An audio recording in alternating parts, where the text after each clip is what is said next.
गिरफ्तारी हो गई है, पुलिस ने बिना किसी एविडेंस के गिरफ्तार कर लिया है, हमारा व्यक्ति निर्दोष है, अब जाएं तो कहाँ जाएं। आप लोगों ने ये बातें शायद अक्सर सुनी होगी।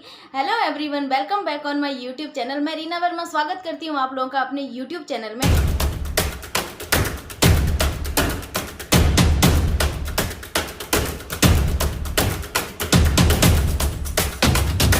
मैं आप लोगों से रिक्वेस्ट करती हूँ कि जिन लोगों ने मेरे चैनल को सब्सक्राइब नहीं किया है कि प्लीज़ मेरे चैनल को सब्सक्राइब करें और मेरी वीडियोस को पूरा ज़रूर देखें। आज मैं बात करना चाहूँगी गिरफ्तारी के बारे में और आप लोगों को इस चीज़ के बारे में बताना चाहूँगी कि लोगों में किस तरीके की चीज़ें जो हैं जो लोगों को पता है और पता जो होनी चाहिए थी वो चीज़ मैं इस वीडियो के माध्यम से आपको बताऊँगी। मैं ज़्यादा लीगली नहीं जानने वाली हूँ, लेकिन सिर्फ जो बेसिक बातें इस बारे में होती है मैं सिर्फ वो आप लोगों को बताऊँगी।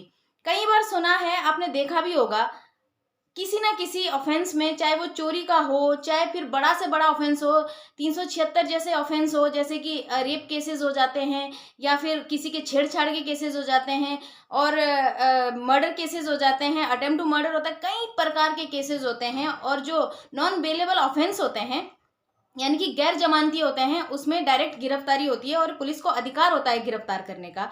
ये बात सभी को पता है।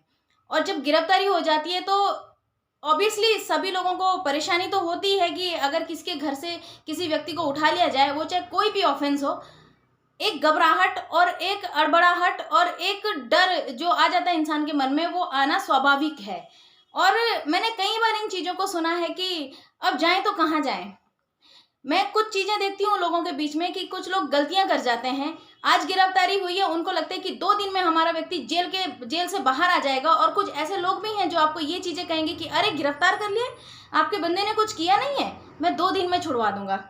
और आप लोग अनाप शनाप जगह जगह पैसा देना शुरू कर देते हो। फिर बाद में बातें क्या आती है कि जिन वकील साहब को आपने पैसा दिया है, जिनको आपने हायर किया है, या फिर कोई भी व्यक्ति ऐसा हो जिनको छुड़ाने के लिए आपने पैसा दिया है, आप बाद में उन्हें दोष देना शुरू कर देते हैं क्योंकि उनको जमानत में टाइम लग जाता है। अब आते हैं, चलिए मैं इस बारे में कुछ बेसिक बातें आप लोगों को बताना चाहती हूँ। किसी भी ऑफेंस में जब भी कोई गिरफ्तारी होती है, एक तो संयम रखें। मैं जानती हूँ कि मन नहीं मानता इन सारी चीज़ों के लिए, लेकिन इन चीज़ों से क्या पता कब किसको गुजरना पड़े, इसका कोई पता नहीं होता। लेकिन जब भी किसी ऑफेंस में जो कि गैर जमानती हैं, किसी भी व्यक्ति की गिरफ्तारी होती है, कुछ बातों का आप लोगों को ध्यान रखना है। सबसे पहले तो आप जब गिरफ्तारी होती है तो ये जानने की कोशिश करें कि किस ऑफेंस में आपके व्यक्ति को गिरफ्तार किया गया है। और अगर गिरफ्तार किया गया है तो उसकी एफआईआर कॉपी लेने की जरूर कोशिश करें। उसमें क्या आरोप आपके व्यक्ति पर, जो आपके परिचित हैं, आपके फैमिली से हैं, लगे हैं, वो आप देखने की कोशिश करें। उसके बाद किसी कानूनी व्यक्ति से, किसी भी कानूनी सलाहकार से सलाह जरूर लें। अगर आपको लगता है कि आप उसकी सलाह से संतुष्ट नहीं है तो कहीं और बात करें।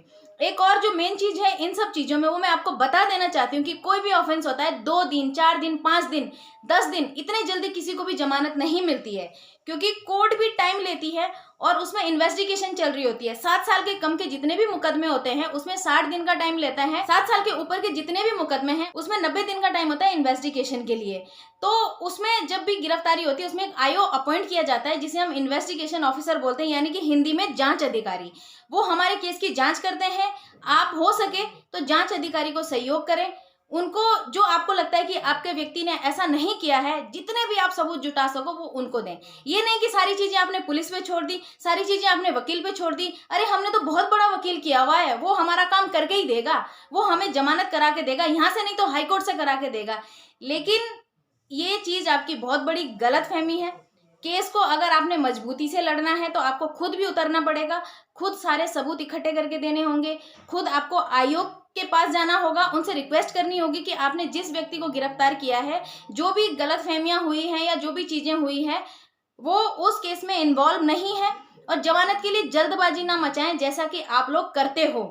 अभी मैंने एक केस में पीछे सुना था, किसी ने मुझसे कहा था कि कोई एक केस हुआ था जंगली जानवर को मारने को लेकर के। वो लोग, उनकी मुझसे बात हुई थी, उनके किसी परिचित की बात हुई थी, तो उन्होंने मुझसे ये कहा था कि उन्होंने किसी को ऑलरेडी बहुत ज़्यादा पैसा दे दिया है छुड़वाने के लिए, लेकिन छुड़वाने का तो टाइम पीरियड होता है, एक पेशी तो होने दो।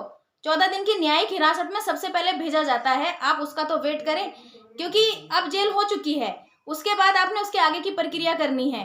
तो जो चीज़ कानूनी कार्रवाई से होती है वो कानूनी कार्रवाई से ही होगी।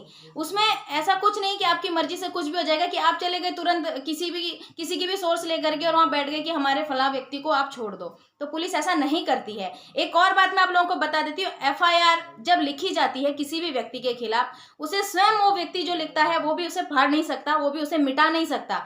उसके लिए कानूनी प्रक्रिया है जिसे आपने पूरा करना है। इन चीज़ों का जरूर ध्यान रखें। आपका कोई क्वेश्चन हो, कोई चीज़ मुझसे पूछनी हो, तो आप डायरेक्ट मुझे कमेंट बॉक्स में पूछ सकते हैं। मेरी ईमेल आईडी मेंशन है, उसमें भी पूछ सकते हैं।